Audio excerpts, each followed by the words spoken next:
All right, well, welcome back. We're back after that all-important commercial break, and you're listening to the Talk Black Radio show. Myself, Justin Mohammed, and guests we have David Mohammed, Trevor Mohammed, Brian the Trainer, and our guest. Do you know, I actually don't know your surname. Brian the Trainer, I'm going to call you. That is my name. Okay. And the same go for it. Discussing all things Trump, it would seem, in the first half. And we'll get back to some of that. But what I wanted to discuss, and the reason Brian's joined us, and I hope he will join us for a while, is I've known Brian for a little while, and one of the things we used to do is he used to be my trainer. I tell people he's my personal trainer so I could feel like I'm still working. We haven't actually worked in a while. A long while, probably about 2 years, I think.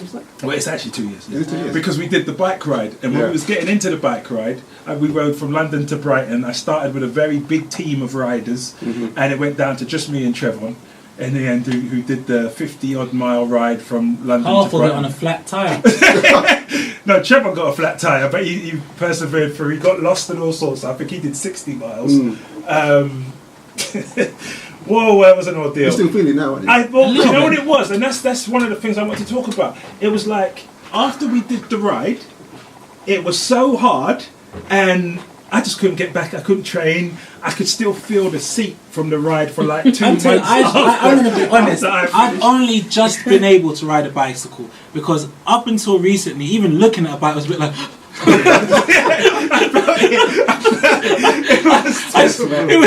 I just couldn't do it. Right, and the thing was, when going into the ride and like the work, getting up for it, I was like 14 stones. I don't know what that is in pounds or kilograms, but it was going down. I was like lean and mean, and then afterwards, no training. The years have gone by, and you know, the motivation to get back on has got a little bit difficult. I would say that exercising shouldn't be like a traumatic experience.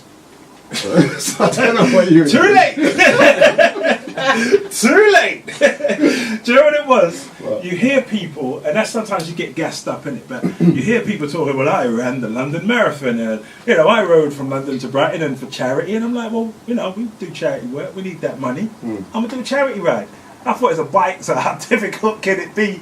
And nobody told you that the ride from London to Brighton is 90% uphill. I'm not going to tell you that. But and then all the downhill is in the last 10 miles is all downhill at like 100 miles an hour. It's ridiculous. Like, so you're going up knackered, and then you come down scared to death. And if you hit anything, it's all over. Like, there's just dustman and brush needed. No ambulance. But it's what I wanted to talk to you is how do you keep yourself motivated to train, to make it a way, because they say, like you were going to say, it should be a way of life, it shouldn't be an ordeal. How do you make that, like, get motivated, stay motivated? Rather than doing something which you've been told you should do, like a bike ride, that you don't want to do, find a sport that you enjoy doing and a sport that you'll actually stick with. Yes. Ideally, you should find something, in my personal point of view, you should find something which you can do with more than one person, or rather than just on your own. Because otherwise, some people find it really difficult to be motivated to wake up in the morning and pack their kit in a bag and go to the gym just after work. Yes, or before work. Or before work. If you've got somebody else who's doing something with you, then the two of you or the three of you can actually then communicate. So if one person feels like doing it today, the other two or the other person will say, look, you know what, let's get on with it. I can't bear treadmills. I cannot run to a wall, and I can't do it. I just can't. On that line, I was going to ask Brian actually, gym versus sports, which is more effective in terms of fitness? Depends. Because I feel like if I go to the gym for 2 hours, is that better than playing football for 2 hours? No. I would say no, but again, I'll use the phrase depends, because you can go to the gym for 2 hours and walk around with your cardigan draped over your shoulder, chatting to people, not actually doing much. Or you see people in the gym, you're chatting to them, so you're there for 2 hours, it might work for about 20 minutes. Yeah. If you're doing a sport for, say, football for 90 you lot go to there for 2 hours and work 20 minutes. Well, some people do that. I remember there was a guy who used to go to one of our gyms I worked at, who was in it for about 4 or 5 hours. You can't train for 4 or 5 hours. It's impossible to train for 4 or 5 hours. If you're there for 4 or 5 hours, you're wasting at least 3/4 of that time. So I would say if you're going to do comparing 2 hours in a gym where you're chatting, doing very little, and doing half hour, an hour of badminton. But the thing is, you can play badminton like till the cows come up. Yeah. You could. Do you know that we would go out and play football, even as an older brother. You go out and play football. As long as the game is going, as long as there's still, there's light on the pitch and people still want to get that goal, you'll chase that ball for the 3 hours if that's what it is. That's it. So you're engaged in it because you're enjoying it, rather than somebody like myself saying to you, right, Justin, let's go to the gym. I'm going to put you in a treadmill. You're not going to do that. You know what else I did this week? Actually, no, I'm doing this because I need it. Swimming lessons. And I was like, because I can't swim, like I've almost drowned so many times, it's unbelievable. No, that's not funny. I can't swim either, but okay. So I've been doing swimming lessons. Each time I've been doing swimming lessons. Right.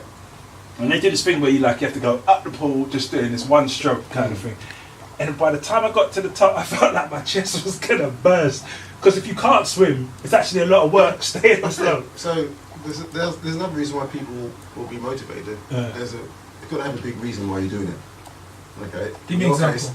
Well, in your, Justin's case, he's swimming. If he doesn't swim, he's going to drown. That's doesn't get any bigger than that. But a lot of people go to the gym just for the sake of going to the gym. You may hear some people going because they can then turn around to their friends and their colleagues and say, you know what, I went to the gym last night, and I feel really good about myself. Yeah. They haven't done much, and therefore, because it's not a big reason, they probably won't do it for a long time. But so you have to have a big reason. Also, it should be a matter of actually finding something, as I said, that you like to do.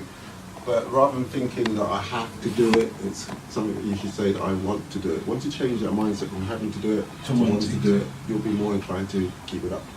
Joe, I did this ride this week where I had a circuit that took me about an hour on the bike that I rode, and I did like 4 mornings, and on the 5th morning I said nah.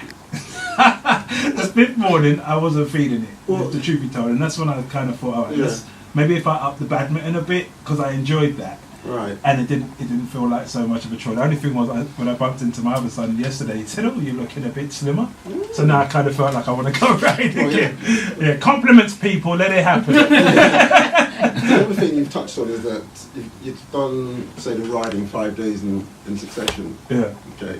In training, you want to try to at least have a break between your training sessions. For instance, you might say you have your cardio day one day, you might do weight training another day. Whilst you're doing your weight training or your cardiovascular, you're resting, and vice versa. Also, if you're doing the same exercises 5 days in succession, the 6th day you're not going to do it. Actually, the 3rd day you probably won't do it. Okay. So it's best to try different things out. Have more than one thing that you like doing. Yeah, I see so many people running outside on a pavement. It's a big thing now. It is a big thing, but you look at them, you think you're not enjoying it. No, I've actually been trying to do that a lot. And it does hurt. I don't know. I think I see people, and I think they really like it. You got the headphones on, the thing on your arm. You got the iPod on your arm. You've obviously bought a new Lycra leotard, so Okay, so they're probably percentage-wise, it's probably say it's 50-50. Yeah. So you have the guys who've got bought the kit and they look like they're Mo Farah. Yes. But then you got Joe Public, who probably doesn't look like Mo Farah. He's just mashing up his knees, etc. And he or she is not enjoying it. So what's the point? Find something you are going to enjoy. Okay. What burns the most calories fastest? Give the listeners something they can use. Boy, that's a hard one. If you go on the treadmills, if you do it for half an hour, so you may, depends on the intensity you work at, and also the incline rather than speed, you may sort of burn up 150 calories over the course of, say, half hour, 45 minutes. For 4 biscuits? I can eat 4 biscuits and cook it in 45 minminutes. But then you might do, I'm a kickboxer, you might do kickboxing. As an example, I had a client who I used to train, who'd do 10 2-minute rounds of boxing, 1 minute rest in between. Now he had one of those Fitbit things on, and in a 45 I bought my Fitbit today. I bought it to show Brian I'm back on. I've got it. Yeah. It's in my pocket. It's in my pocket. Yeah. I actually think it's in the bag. It's in my bag. I was like, I'm gonna show Brian the Fitbit. It's in the bag. Okay. In the bag. At least you got it. Yes. But he burnt 850 calories in 45 minutes. Kickboxing. Boxing. So It was How many because calories do you burn beating children? I don't know. I don't think children. Neither do I. Neither do I. I just was saying it because the hand is. So again, it's down to intensity. So you would have to do something which involves cardio as well. So if you do, for instance, you might do a circuit which involves weight training and cardio. So you're banging out the exercises, very little rest in between. You've done, say you have 7 exercises, bang, bang, bang, bang, rest, 1 minute, and bang out again. That's going to be more effective than just doing an hour of cardio or just doing an hour of weight training. Okay. So it's a combination, and it depends on your intensity. All right. Well, you're going to keep coming back, and when the next time you come, did you want to mention something? Yeah, just a question. Go ahead. You may have an answer for this, but I was just thinking as you're speaking. It's like when I'm walking down the road on the high street, I see a lot of our people who don't look too old with walking sticks. Mm. I'm like, what is that? What's going on? What is it? Because of lack of exercise? Is it just no flexibility? What is that? What's the remedy to that? Because it's just concerning when you see. Well, obviously it's joint issues. So it could be hips, it could be knees, it could be ankles. So I can't really say categorically what the answer would be because it depends on what they've been doing. They might, for instance, have been sportsmen or sportswomen. Sometimes it's a lot of bacon sarnies. Hmm? A lot of bacon sarnies and mess up them hips. Yeah, they have the bacon. But yeah, there could be a multitude of things, so it's difficult to say. But the knees, though, I think a lot of people talk about, like knee problems and stuff. Yeah, knee problems. I mean, joint problems tend to sometimes come from the fact that people are overweight, so there's pressure on the joints. Mm-hmm. So you find if you lose weight, then your pressure goes from the joints. Mm. It's posture. It could be. Multitude of things. Really. So.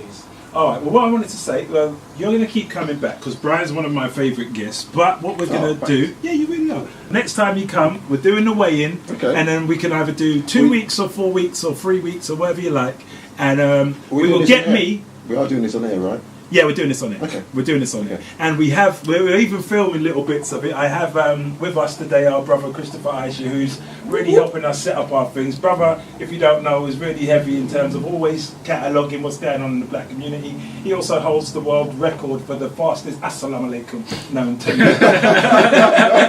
Every time I phone this,